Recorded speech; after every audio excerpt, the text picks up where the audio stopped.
আসসালামু আলাইকুম। কেমন আছেন সবাই? সবাইকে জুম্মা মোবারক। আজকে নিয়ে আসছি শুক্রবার দিন আমি আমার ফ্যামিলির জন্য কি রান্না করেছি সেই রেসিপি। তো আমার ছেলের বায়না ছিল এই কাঠফাটা রৌদ্রের ভিতরে সে খিচুড়ি খাবে ভুনা মাংস দিয়ে। তো তার পছন্দ অনুযায়ী রান্না করতে চলে আসলাম। আমি নিয়েছি মহিষের মাংস ভুনা করব আজকে, যেহেতু আমাদের ঘরের সবারই মোটামুটি অ্যালার্জির সমস্যাটা দেখা দিচ্ছে আজ কয়েকদিন। তো মহিষের মাংসটাই বেটার মনে করলাম।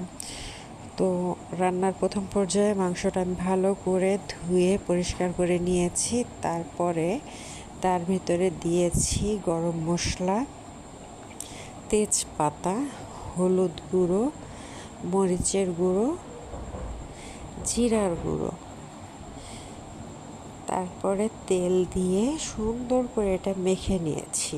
আমি গরু বা মহিষের মাংস যদি ভুনা করি, ঝোল ছাড়া রান্না করি, তাহলে চেষ্টা করি এক্সট্রা পানি যতটা কম দেওয়া যায় বা না দেওয়া যায় তার আমি চেষ্টা করি মানে একটু লো আছে চুলায় বসিয়ে দিয়ে রাখি। ওটা থেকে যে তেল বা পানিটা বের হয়, তেলটা বের হয়, ওটা দিয়েই মাংসটা মোটামুটি সেদ্ধ হয়ে যায় এবং তারপর একটু বেশিক্ষণ নিয়ে নাড়াচাড়া করে রান্না করলে পরে মাংসটা খেতে ভালো লাগে, আমার কাছে ভালো লাগে।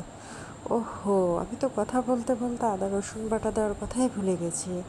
তো দিয়ে দিচ্ছি এখন আবার আদা রসুন বাটা মাপ অনুযায়ী দিয়ে একটু নাড়াচাড়া করে ঢেকে দেব। জাল রাখবো মিডিয়াম, খুব বেশি জোরে জাল দেব না। আমি যেহেতু আগেই বললাম যে আমি এটা থেকে যে পানিটা বের হবে সেটা দিয়েই মাংস সিদ্ধ এবং রান্না কমপ্লিট করে ফেলবো। যাই হোক, আদা রসুন বাটা দিয়ে দিলাম, রেখে নাড়াচাড়া করে ঢেকে রেখে দিয়েছি চুলার উপর। এবার চলে এসেছি রাইস কুকারে। আমি আজকে এখানে মানে রাইস কুকারেই খিচুড়িটা রান্না করব। তো খিচুড়ি রান্না করার জন্য প্রথমে দিচ্ছি তেল পরিমাণ মতো, এবার দিয়ে দিলাম তেজপাতা, তারপর দেব গরম মশলা। খিচুড়ির জন্য আমি 3 রকমের ডাল নিয়েছি: মুসুরির ডাল, মুগের ডাল এবং মাসকলাইয়ের ডাল।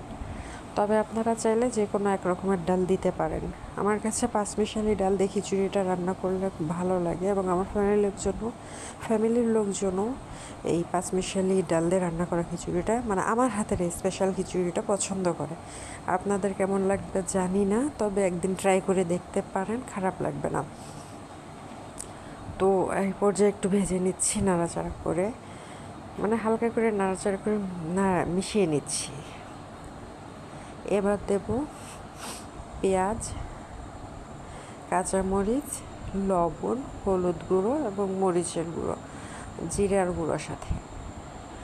তারপরে দেব একটু রসুন বাটা, মানে রসুন বাটাটা একটু বেশি দেব, কারণ খিচুড়িতে রসুন বাটা একটু বেশি দিলে মানে রসুন একটু বেশি দিলে সেটা খেতে ভালো লাগে।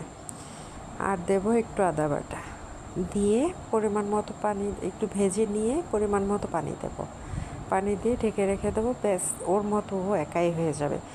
আপনারা অনেকেই হয়তো বা রাইস কুকারে রান্না করেন, তবে যারা জানেন না বা রান্না করেন না, নতুন রান্না করছেন, তাদের জন্য একটা টিপস মানে তথ্য দিই যে রাইস কুকারে রান্নার নিয়মটা হচ্ছে যতটুকু চাল, ধরেন 1 কাপ পরিমাণ যদি চাল নেন তাহলে 2 কাপ পরিমাণ আপনাকে পানি নিতে হবে।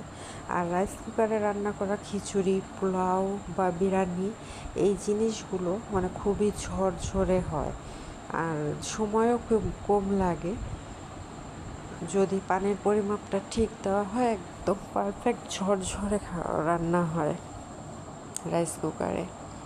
তো আমি যেহেতু অনেক বছর ধরে রাইস কুকারে রান্না করছি, আমার পানির মাপটাও সেইভাবে দেওয়া লাগে না। আমি আনুমানিক একটা পানি দিয়ে দিলাম, আশা করছি এতেই ঝরঝরে খিচুড়ি হবে আমার।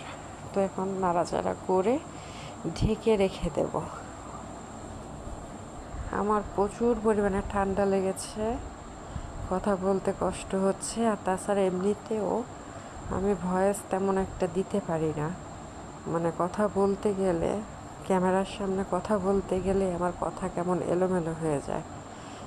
তো ছোট হিসেবে আপনারা মাফ করে দেবেন, ক্ষমা সুন্দর দৃষ্টিতে দেখবেন এবং আপনাদের এই ছোট ইউজারকে পাশে রাখবেন, সাবস্ক্রাইব করে ফলো দিয়ে লাইক কমেন্ট শেয়ার করে অবশ্যই পাশে রাখবেন। এই যে আমার মাংস পানি ছেড়ে প্রায় সিদ্ধ হয়ে গেছে,